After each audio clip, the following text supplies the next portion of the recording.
Bismillahir Rahmanir Rahim. This weekend marks the 15-year anniversary of the passing away of Marhumullah Asghar. Let us recite a Surah Al-Fatiha for him, inshallah.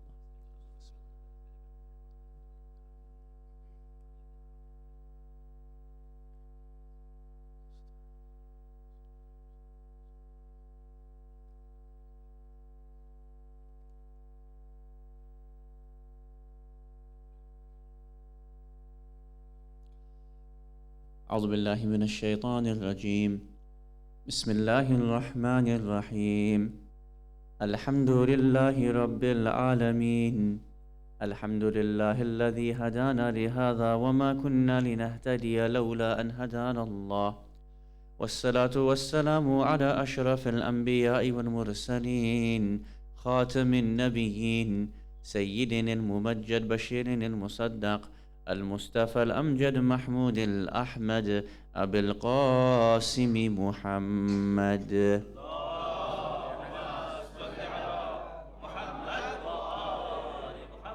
وعلى أهل بيته الطيبين الطاهرين المعصومين ولعنة الله على الظالمين من الأولين والآخرين أما بعد.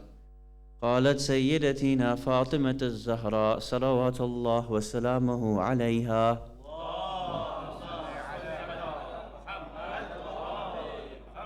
أنتم عباد الله نصب أمره ونهيه وحملة دينه ووحيه وأمناء الله على أنفسكم وبلغاؤه إلى الأمم. آمنا بالله صدق الله العلي العظيم وصدق رسول الكريم والحمد لله رب العالمين. صلوات على محمد وآل محمد.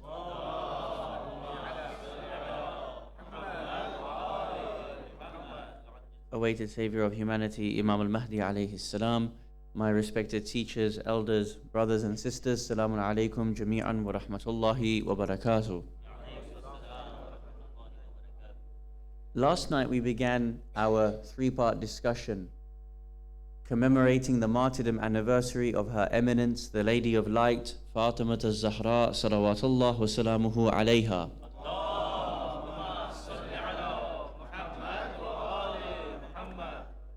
Our discussion yesterday was pertaining to the question, why did Her Eminence Zahra alayha salam rise? We highlighted that the verse of the Holy Quran, بِأَيِّ ذَنْبٍ قُتِلَتْ, the prophecy that on the Day of Judgment, the innocent soul that had been buried, that had been killed, would have the right and the opportunity to ask, for what reason was I killed? بِأَيِّ ذَنْبٍ قُتِلَتْ. And ultimately this individual or individuals would have the right to confront their killer and ask that query, for what reason was I killed? And amongst the reasonings given within the books of tafsir, one of them is specifically Muhsin, the unborn child, the fetus of Lady Fatimiyya az-Zahra salawatullah wa salamuhu alayha.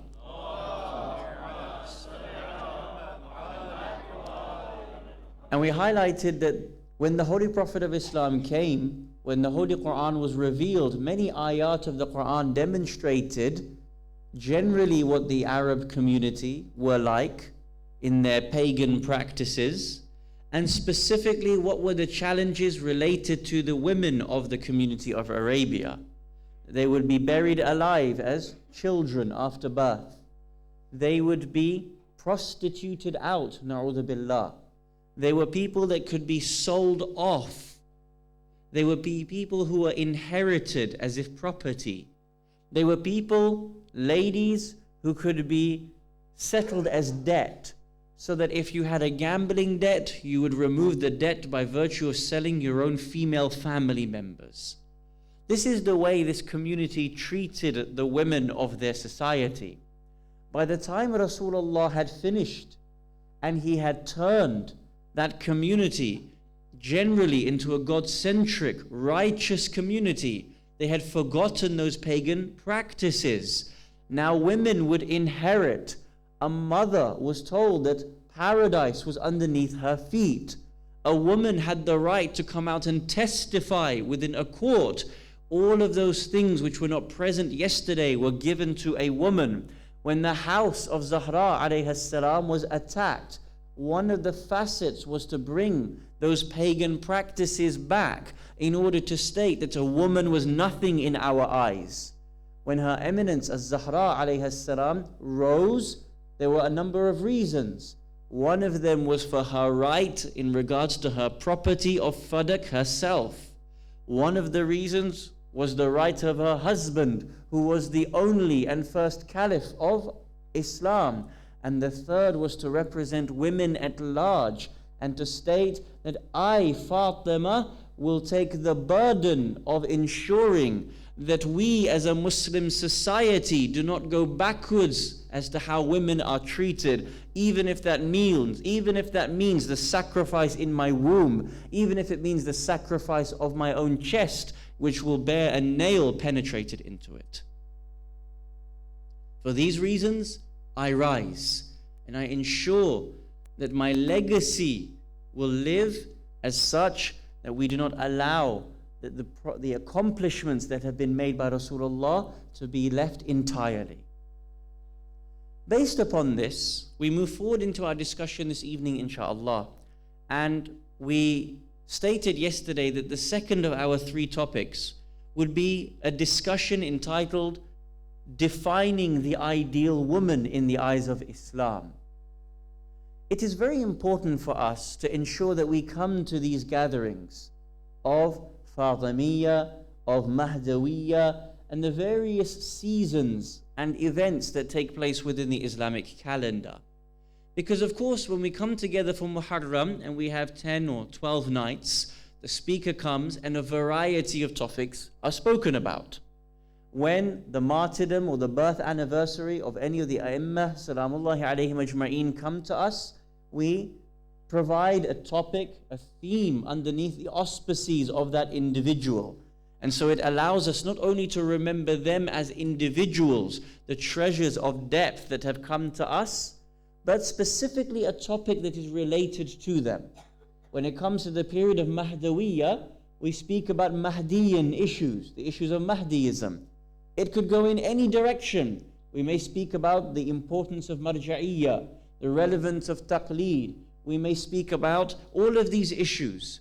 When it comes to Fatimiyya, Ayyam Fatimiyya, the days when we commemorate the martyrdom anniversary of Az-Zahra alayhi salam, the topics are allowing us to speak about issues pertaining to women specifically. Not that we can't speak about these issues at another time in the year, but just like in the topic of Mahdawiyya, we focus in topics that are axised around that. In this period, we get the opportunity to do so, specific to issues in regards to women. This allows us this opportunity, and so it is necessary that we have these nights, not just one night, but as the community is doing, 3 nights, 5 nights, and 7 nights, so that we have a topic and a broad range of topics around this axis of this great lady, Fatima az-Zahra, salawatullah wa salamuhu alayha.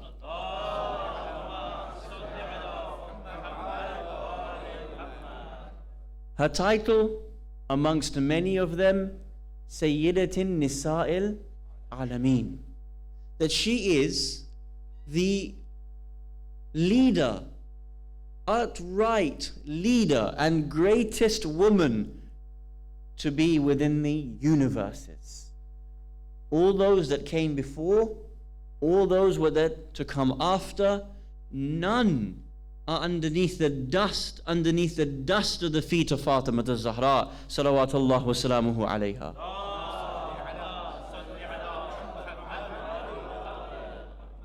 Look at the way in which Allah subhanahu wa ta'ala introduces her. Look at the way the scholars speak about her until now. There are many ayat of the Holy Quran that have been revealed in her honor. But just to mention 1 or 2 so that you and I can get a glimpse as to who this great lady was and the way in which Allah Ta'ala, her creator, the creator of the universe, designated her station. Amongst the ayat that have been revealed for her sanctification, Allah subhanahu wa ta'ala says, وَالشَّمْسِ وَضُحَاهَا وَالْقَمَرِ إِذَا تَلَاهَا. Here, these ayat of Quran primarily are an oath. وَالشَّمْسِ وَضُحَاهَا.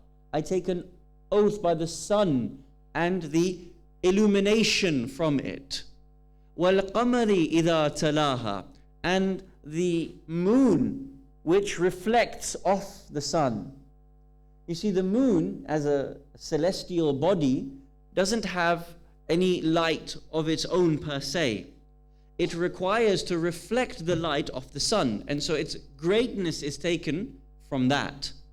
We have ahadith that come to us where Allah subhanahu wa ta'ala talks about وَالشَّمْسِ وَضُحَاهَا. The Ayyame salamullahi alayhim ajma'een say Ash-Shams here is designated in regards to Rasulullah Muhammad sallallahu alayhi wa alihi wa sallam.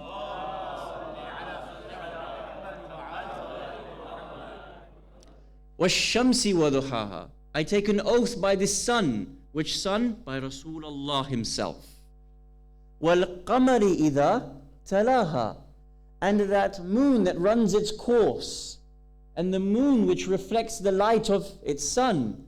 According to our ahadith, this moon that runs the course, that reflects off the sun, is Amir al-Mu'mineen Ali ibn Abi Talib salawatullah wa salamuhu alayhi.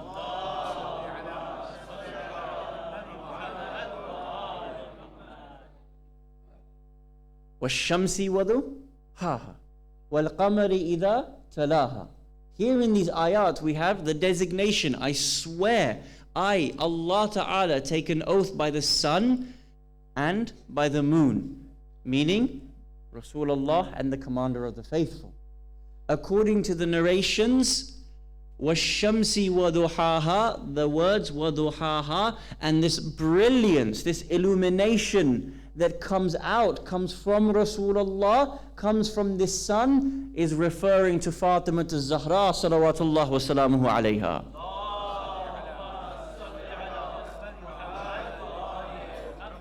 The narration states from the Imams salamullahi alayhim ajma'een, ذَلِكَ نُورُ أُمِّنَا فَاطِمَةً.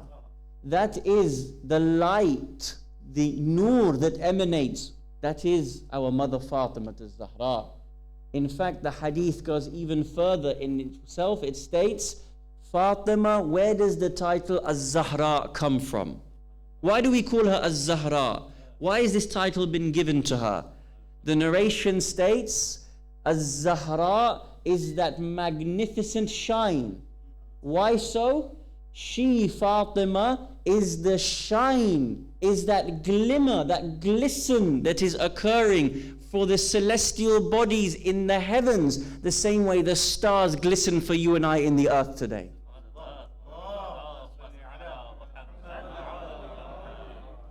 Just think about that and the picture that Ahlul Bayt salamullahi alayhim ajma'een wanted to draw for us. You see, the concept was given primarily to an audience that were Bedouin-esque. Correct? They were people who were from a desert setting. Now here, when you and I go out and we see the stars, because we live in cities, there is light pollution, isn't there? And so the beauty of the stars, some of them do not reach us, and sometimes we are able to see the glistening of the star. But of course, the clearest time to see the stars is when you remove all light pollution. If you were to go into a field where there are no other lights, imagine now that community that was primarily a desert-based community, and the way in which they would see the beauty of the night, the way they would see the stars, how much they used the stars for their guidance. Hence the Imam salamullahi alayhim ajma'een stated that Zahra is a glistening light for the celestial bodies, the same way you and I are able to see the stars within the night, because they saw them so clearly.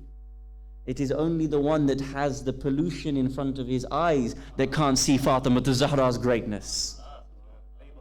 It is only the one that when he is told, do you not know Fatima is inside the door, and he responds, by God, I do not care, there is not just pollution, there is utmost blindness within his eyes. This is Fatimah al-Zahra alayhi salam. In fact, not only does Quran speak so tremendously about her, the ulama, both within Islam and the scholars outside of Islam, have spoken about her so greatly.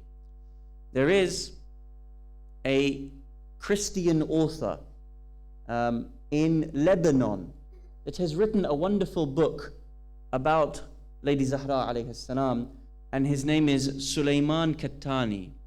Sulaiman Kattani is a Christian author, but despite him being Christian, decided to write about her eminence. And he wrote the following book. It is called Watar fi Ghinda. Watar fi Ghinda. The book is translated into English in the most phenomenal way. It states that Fatima is the sharp, sheathed sword. Not only is she a sword, but she is a sharp sword, but she is the sheathed sword.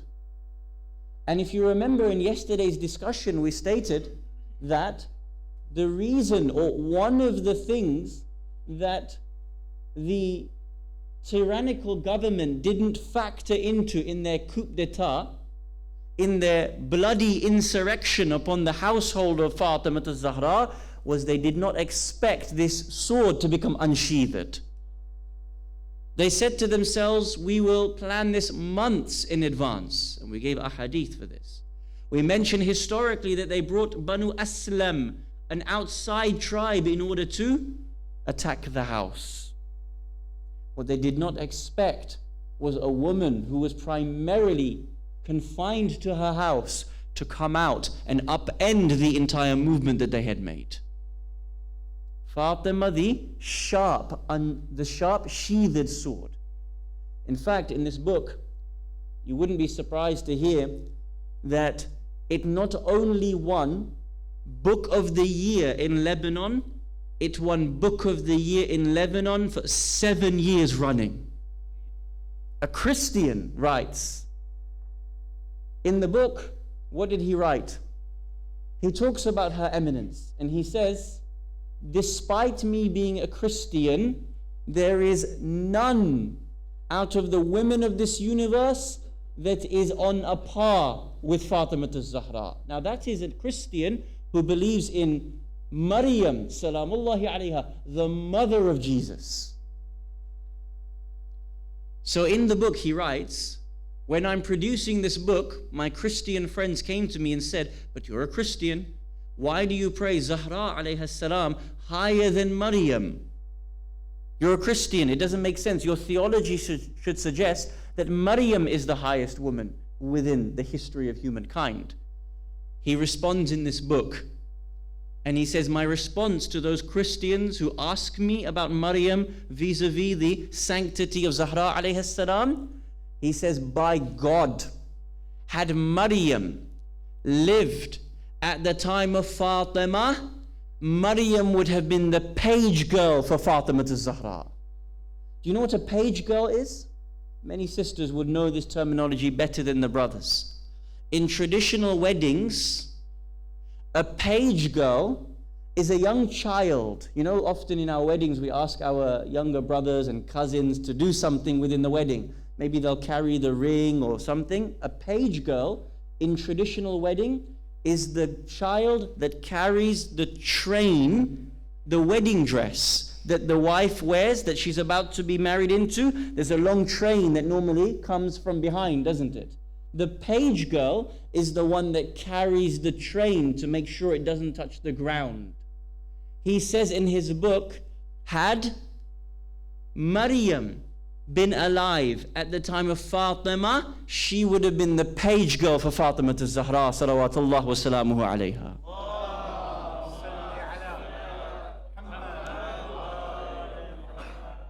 This is the way in which scholars have understood the greatness of this lady.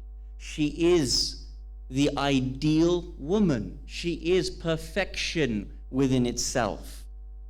And so in order for us to realize this, in order for us to be able to understand this, in order for us to be able to take away the reality of this, it is necessary for you and I to be able to think about how this would translate into our time today in 2015. How do we define the perfect woman? Assalamu alaikum, Shaykh. Allah yataqabbal a'malak. How do we define the perfect woman in 2015? How do we understand the examples that were given to us from this grand lady, so that when we wish to be able to imbibe these characteristics into our daughters, into our sisters, into our wives, into ourselves, how is it that we are able to see this grand lady in the holistic sense and to make sure that we understand the definition of the ideal woman? Now here, there is a number of suppositional issues that we must discuss and bring forth to the table. What do we mean by this? When we talk about any idea, when we bring any discussion forward, we are always governed by certain ideas and certain thought processes. What we read, what we listen to, what we watch, whom we discuss with, the environments that we are brought up into, all of these things impact the way in which we think and thus the way in which we understand things. And so, when we begin to discuss these ideas, we have many different ways to discuss the ideal woman, and thus how you and I want to be the ideal people in light of Her Eminence Zahra alayhi salam. We could look at the way in which history presents this great lady, and this is the primary starting point, and to understand what she has given to us. You see, many of the times when we read the ahadith in regards to women, and very much in regards to Her Eminence alayhi salam, much of the texts that have reached us speak primarily about her matrimonial role and her maternal role. What do we mean by this? Many a times when you look at the corpus of narrations holistically, when you look at things not just piecemeal and take, one from here or one from here, you look at things holistically, you will see many of the narrations that discuss women, ideal woman, in these lights.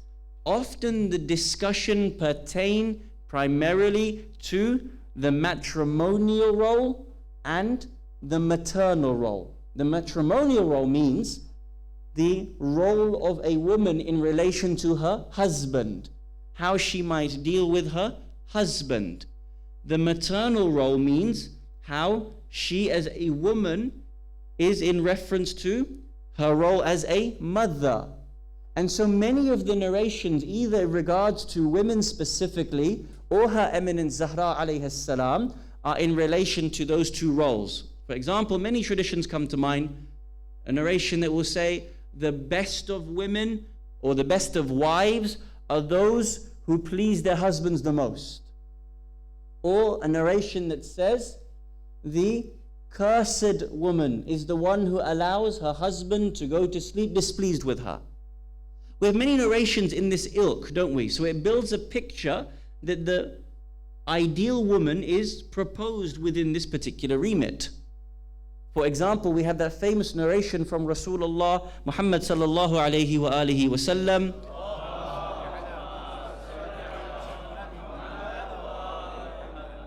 whereby on the day of the wedding to Amir al-Mu'mineen alayhi salam, he comes forward and he draws a line in the sand outside the door. And he states, everything outside this line is related to your husband Ali. Everything inside this line, meaning towards the house, is under your auspices. You are responsible for it. And so here, these narrations provide us with a thought process that says that when we define the ideal woman, it is normally a definition in regards to her matrimonial duties and her maternal duties. And so the greatness of Her Eminence was defined by how much she served Amir al-Mu'mineen, by the children that she produced. Now here, this isn't wrong in any way, shape or form. This is absolutely correct. However, two things come to mind. The first one is that when we talk about this, when we today in 2015 ask the question, how do I define the ideal woman? Do you and I limit the definition of the ideal woman to her matrimonial and her maternal duties only? Or do we define the ideal woman in a broader sense of the word and a greater sphere of understanding? Think about this yourself in the reality of your own lives as parents or as husbands or future husbands. So now you are looking for a wife, or your son is looking for a wife, your grandson is looking for a wife in this type of scenario. And you are trying to find the ideal spouse. If we are going to define the ideal woman, and you came and said, we're looking for someone, do you know anyone within the community who would be suitable for my son, my grandson, for me? And the discussion about what you were looking for in a wife came up. And you begin to define the things that you want from your future wife. Do you define the qualities that you're looking for solely within the matrimonial and the maternal duties? Or do you ask for something broader than that? I dare say, that you would say it is not confined to the matrimonial duty. It is not confined to the maternal duty. You might look for the ideal woman to have more than that. You would say, I would like to know their educational values. I would like to know how much they have served within the community. Have they served within the madrasa? Do we see that they're engaged in something, serving the community outside in some way? What are their passions and interests?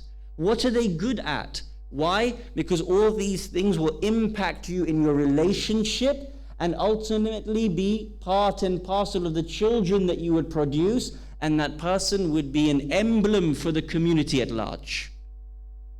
And so immediately you will answer the question in your heart of hearts. If you asked me and said, do you know anyone who's a good match for my son? And I said, yes, Sister X is fantastic at rolling roti. And that was the end of the discussion. You would say, well, and what else? If I said she's great at washing the clothes, you would say, okay, well, what about the education? What does she enjoy doing? What's her personality like? Can I joke with her? Can I talk with her? Can I go out? Can we enjoy together as a unit, as a couple? And so immediately, when we look at these narrations, we have a choice. We can either look at these narrations and say that a woman historically is primarily defined by her matrimonial sense and her maternal sense, or we have not understood these traditions properly, and the definition of a woman is greater than her matrimonial and maternal duties. The reason why I say this is because often we hear from the pulpit, and often in discourse, we have a certain dialogue that comes through. We say, Fatimiyya az-Zahra alayha salam, she only left her house when it was necessary to leave the house.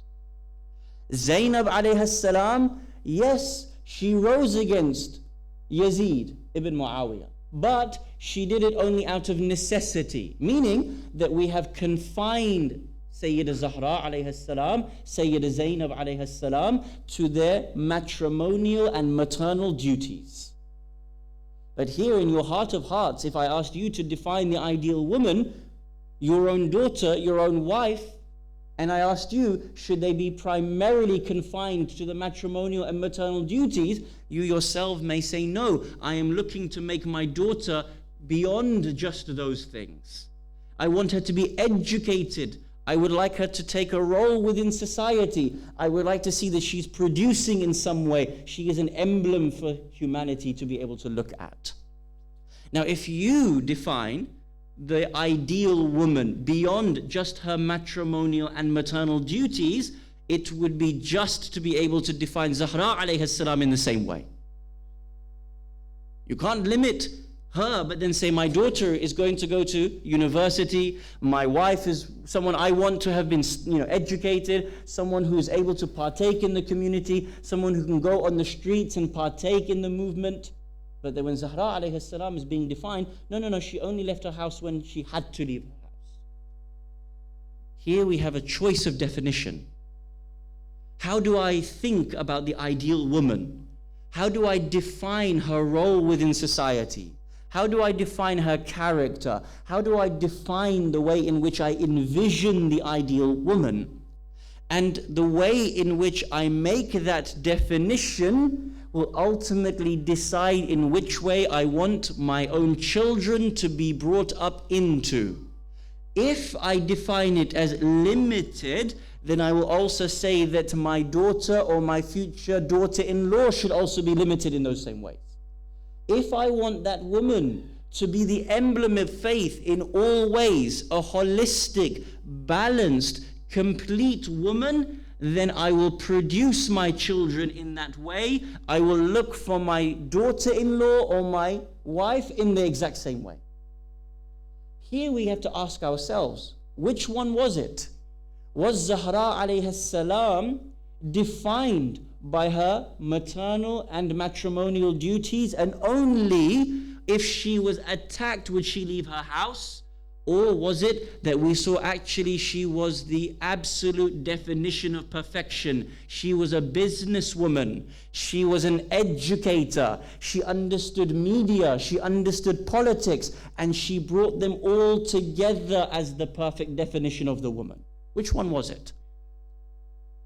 Now here, we have to go briefly to many of the examples that we have in history about her and see her holistically and not just piecemeal for the things that she did. Why do we say this? We have a scholar who passed away recently. His Eminence, Ayatollah and Udama Sayyid Muhammad Hussain Fadlullah, rahmatullahi alayh. Said Fadlullah has an interesting statement about her Eminence Zahra alayhi salam. He says the following. He says, the majority of khutaba, majority of speakers, the majority of the ulama, the scholars, when it comes to presenting Zahra alayha salam from the pulpit, present her as a position of weakness. She is something to be cried over primarily. We come for Fatimiyya to hear how she spoke about the khutbah of Fadakiyya, how she was martyred. And so again, the mentality is that she is a wilted flower, that we primarily define her in this state of weakness, someone to be attacked. And so when we speak about her greatness, a woman listening to this, one of the sisters listening to this, does not see beyond this because we only present Fatima Zahra in this light. He says in response, I would like to speak about Fatima in a way in which has never been spoken about her before. What a statement. I would like to speak about Fatima in a way in which none have spoken about her before. I want to present to her as a symbol of strength, not a symbol of weakness. I want her to be something celebrated as the exemplar, not something primarily mourned at as something of a wilted flower. What a beautiful statement. All of this makes us think about who this grand lady is, how we define this grand lady, and ultimately what you and I are able to take from her. What do I see Fatima Zahra salamullahi alayha as? How do I begin to define this great lady? If you look at her life, you will see she was as engaged in understanding the needs of the ummah and setting the prime example for a woman today in 2015 in her own light. I want to give you briefly certain examples for you to think about, for us to reflect over, and as we begin to produce sisters, to be able to talk about it in this light. The first thing is, during her youth, of course, she was subjected to much tragedy. Amongst the greatest of incidents that took place in her youth was the martyrdom and the passing of her mother, Lady Khadija, salamullahi alayha.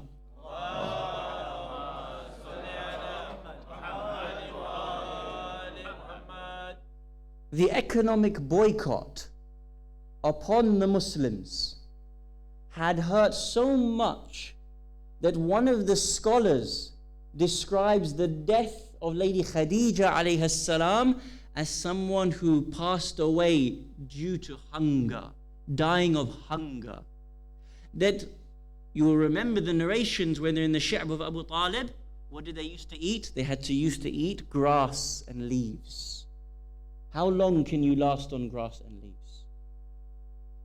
From being the richest woman in Arabia, someone who could give out loans, start businesses, help other people to be entrepreneurs. This same lady died with a coffin that was so small that when Rasulullah wrapped her in his cloak, it either fitted towards her feet, or if he pulled it down towards her feet, left the rest of the body uncovered. Zahra alayhi salam lost her mother when she was a young child. And so, as a daughter, began to assume the role of a mother towards her father. What do we get within the narrations? Fatima Zahra is what? Ummu Abiha. She is the mother of her father, whereby she was not confined only towards the home. This responsibility of looking after her father wasn't confined within the four walls. When he would go out, she would be there to assist him. When he would go to the war front, she went to the war front. And when he was struck, he would come back and with her own small hands as a child would come to clean the wounds of her father. This was part of her role, being brought up as a child, that she would look after her father in such a way, that she would have seen the rest of the outside world. This wasn't someone, yes, she was primarily within the remit of her house, but she wasn't confined in this. She would have seen the wider world from her youth. What does this mean? That when we have children today, it is important for us to ensure that they are engaged from the young age in part of the world, to see, to understand, to be aware. The Holy Quran says, قُلْ سِيرُوا فِي الْأَرْضِ, travel within the land. Why? So that you may see the ending of those from before you. You may see the ending of those who are the oppressors. You may see the ending of those who are the good doers. Come and experience. Ensure that a person sees the width of this world, is able to take in the beauty of culture, to be able to challenge, reason, and to see the nuances within the society. Number one. Number two, as she grew and became a woman within her own right, the event of Fadak and the land of Fadak was given to her. Now we know, as we stated yesterday, that Abu Bakr, when he created his argument against Fatima Zahra alayhi salam, chose the line of argument to say that this was inheritance, and that I, Abu Bakr, have heard the hadith from the Prophet that prophets do not inherit. Now there was no other narrator of this narration. There was no one to back this narration. It was a complete concoction by the first caliph of Islam in order to justify his theft of that particular land. She responded, disproving it in this light. However, we know that actually this land was given to her during the life of her father. This was given to her, not bequeathed to her post the death of Rasulullah. What does this mean? You will know that this land of Fadak is a very large land. It is dozens of acres large. In fact, it was a producing land. It wasn't just a barren land. It was a land that was producing dates. it had large trees, to the extent that if you were to calculate that width of land today, and it being a producing land, one would absolutely state that that land today is the equivalent of hundreds of millions of dollars worth of land and agriculture. No doubt about it whatsoever in regards to the width of the land and it being a producing land. Zahra alayhi salam was given this in her life. What does this mean? According to our narrations, at that time there were workers working on that land. Meaning, there were people who would till the land, who would produce the dates, who would ship the dates, who would sell those dates. And that money would come in, and that money was specifically for Her Eminence. Think about that very closely. What does that mean? That means that Zahra alayhi salam was the manager of a business which the equivalent of which is worth hundreds of millions of dollars today. Now, we do not have narrations to state that she managed, that she went out to Fadak in order to delegate responsibility, to hear what is taking place. It might be that she delegated that responsibility to her husband, Amir al-Mu'mineen. It may be that someone came home to produce a report and explain what is the latest of the produce on that land. Probably, we would say that her husband was responsible for the management of that on a day-to-day basis. Irrespective, it is not a surprise that this woman was responsible for a land of which would produce hundreds of millions of worth of dollars in produce, when her mother was the wealthiest woman of Arabia in her time. It is not a surprise that Lady Khadija alayhi salam was the wealthiest of women, and that her daughter in her own time was the wealthiest of women as well. In light of this, when we ask ourselves, is it probable, possible, allowed? Should we be asking sisters to be engaged in the workforce? Is it possible for them to be able to own their own business? Well, if Fatima al-Zahra alayhi salam owned her own business worth hundreds of millions of dollars, why isn't it that a woman today cannot also go and do the same thing within our community? How do we define the ideal woman? Number one, engaged from her youth out. Number two, an owner of a business. Number three, Fatima al-Zahra alayhi salam understood politics and media of her time. She was engaged directly. At that time, the Masjid of the Prophet was the central location, to the extent that when an incident occurred, the central point of information distribution took place within the Masjid of Rasulullah. People would come to the Masjid to hear the declarations. They would come to the Masjid to be updated with the information of the Ummah. And so, until that event, Abu Bakr sitting on that pulpit was the outlet for the government, the media machine, to be able to delegate one side of the story. This is our side of the story. We have assumed the position of Khilafat. We have now come here. And so, not only was Zahra alayhi salam engaged in the politics of her time by coming to the political leadership and challenging them, she understood that the masjid was the prime location for the media entity. She would go to that place and hundreds, if not thousands of people could gather around her. She could challenge the first caliph and not only talk about the politics of the day, but also undermine the media machine that was taking place at that time as well. One, from a youth aware of what this world entails. Number two, a business owner, the extent of which is fadak.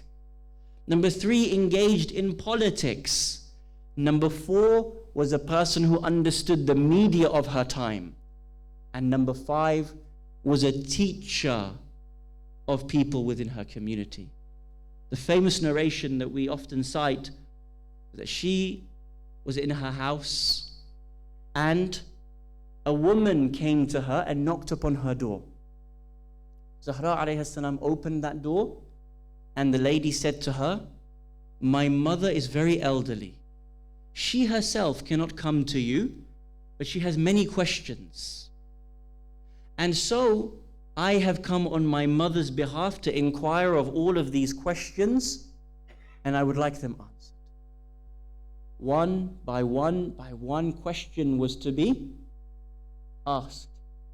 And after 10 questions, the lady apologized to her eminent Zahra alayhi salam and said to her, "I'm very sorry that I have taken up your time, burdened you with so many questions." Zahra alayhi salam responded by saying, "Have you ever seen a person being given the responsibility to carry a heavy thing on their shoulders and go up the mountain? But they know that when they go up the mountain, they are to be rewarded so handsomely. Have you ever seen this person complain about the burden, considering they know what amount of wealth they're going to receive for reaching the top?" She said, "This is the same way between me and Allah subhanahu wa ta'ala. For every question that I answer you, Allah subhanahu wa ta'ala has designated a reward for me so much that if you were to place pearls from between the ground to the skies, every one of my answers would be worth more than the pearls that reach towards the skies. This does not burden me. This is my duty towards you." But Zahra alayhi salam as a woman was a teacher. She was someone who could answer the questions, partake in the community service, be it elevating the youth, be it partaking in the madrasa, be it teaching people Quran. And this is where we need to get to. That every one of us, sisters and brothers, are serving the community in some way, shape or form. They may be engaged in sports activities, they may be teaching Quran, they may be having dars at home, they may be cleaning inside the mosque, but instead of us leaving it to all the volunteers, all of us engage in some way in making the community better. The ideal woman. Here we have a sixth and final definition of the ideal woman, and this comes from herself. Lady Fatimiyya az-Zahra salawatullah wa salamuhu alayha.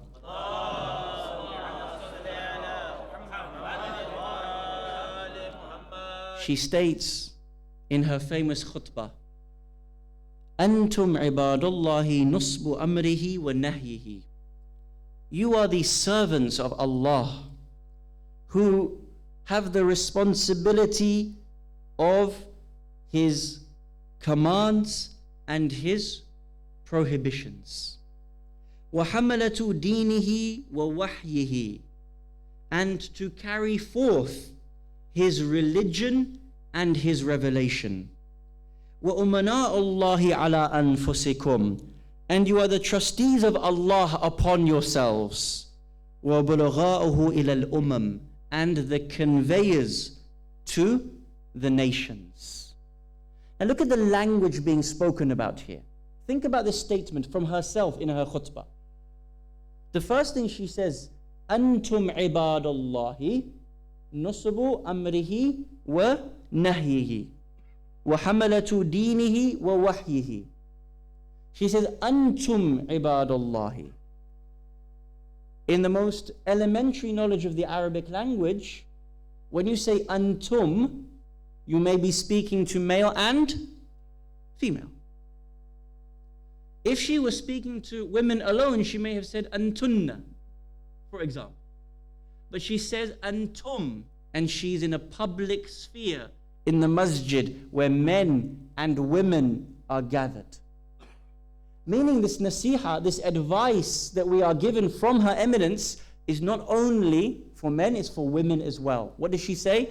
You are the servant of Allah, responsible to His commands and to His prohibitions, to carry وَحَمَلَةُ دِينِهِ وَوَحْيِهِ, and to carry the religion itself and It's revelation. وَأُمَنَاءُ اللَّهِ عَلَىٰ أَنفُسِكُمْ. And you are the trustees of Allah upon each other, upon yourselves. وَبُلَغَاؤُهُ إِلَى الْأُمَمِ. And the conveyors to the nations. The singular is ummah. To the nations, to the world as it is. Meaning that number one, Zahra alayhi salam was saying to sisters as well as men, that you are responsible to convey this religion to the outside world. If we define the ideal woman as primarily confined to their homes, then how is it that they can fulfill the nasiha of Zahra alayhi salam when she says, you are responsible to go out to the nations and convey things? If we have not taught our women to be muhajjabat, to know their hijab in public sphere, and we keep them confined within this realm, and only think of them as primarily in their matrimonial and maternal duties, then when events take place, when Who is Hussein campaign happens, we want to deliver flowers outside, we want to partake in university movements, we want to engage in dialogue, we want a sister to partake in politics, we want our sisters to be partaking in media, just like Her Eminence Zahra alayhi salam was. They will not be prepared to do those things because they are not Zahra alayhi salam. A woman needs nurturing, a woman needs building, and once she has those characteristics, is ready to go outside and declare Islam to the whole world. But if I think of women still to be confined within the house and not partaking as well in the rest of the community activities, in the rest of the world, then I will not understand the way in which Zahra alayhi salam told us that we should groom, the way in which we should nurture the sisters and daughters of our community. The ideal woman is defined in this way: balanced. She can partake with the home. She looks after her father and her parents. She is someone who teaches, someone who is aware of the politics of her time, someone who is aware of the media of her time, and because is balanced in all of these ways, is able to convey in all of these ways. This is the ideal woman that we want to be producing within our community. That lady that knocked on the door of Fatimiyya Zahra alayhi salam and said, I have questions from my mother. Little did she know that only a few months or years later, that same door of Fatimiyya Zahra was to be set ablaze. Yesterday, we mentioned the narration that says that the angel of death himself would not enter into the house of Fatimiyya Zahra unless having sought permission. Zahra alayhi salam would stand behind her door and engage with her community and allow them to ask questions. That was the house of revelation. That was the house of the inquirer. That people respected it so much that they would come to that house and seek knowledge from the representative of Allah subhanahu wa ta'ala. After the death of Rasulullah, immediately the coup d'etat began to take shape, not just in its theoretical sense, but they began the coup d'etat, the insurrection of the house of revelation itself. Sitting in that broken shack of Saqifa, a deal was made. If you notice, and you look at the transcript of that event, initially, the first caliph nominates the second caliph and says, "Oh Umar, you be the caliph." And Umar says, "No, you are to be the caliph and I will support you in this nomination." The agreement had always been that if I support you, I will take it after. And so the idea had always been that these two would work hand in hand in order to ensure this coup d'etat would take place. Abu Bakr is sitting on the pulpit of Rasulullah himself, in a place where Rasulullah would speak from, in a place that if Hasanain were to walk in, Rasulullah would get up from that pulpit to respect Hasanain, Sayyiday Shababi Ahlil Jannah.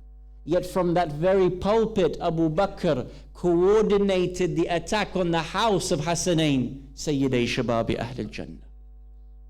This is the pulpit that if Zahra alayhi salam was to walk into the masjid, Rasulullah would stand up out of respect of Zahra. Abu Bakr commands from that pulpit to attack the house of Zahra alayhi salam. One narration says that 70 people attacked the house of Fatima. Another narration says 300 people attacked the house of Fatima az-Zahra. We stated yesterday that it was specifically the tribe of Banu Aslam, the most outrageous, tyrannical tribe in Arab history, that were brought in order to attack the house of Fatima. I ask you for a second to bring this tragedy to light. Imagine you are in your house.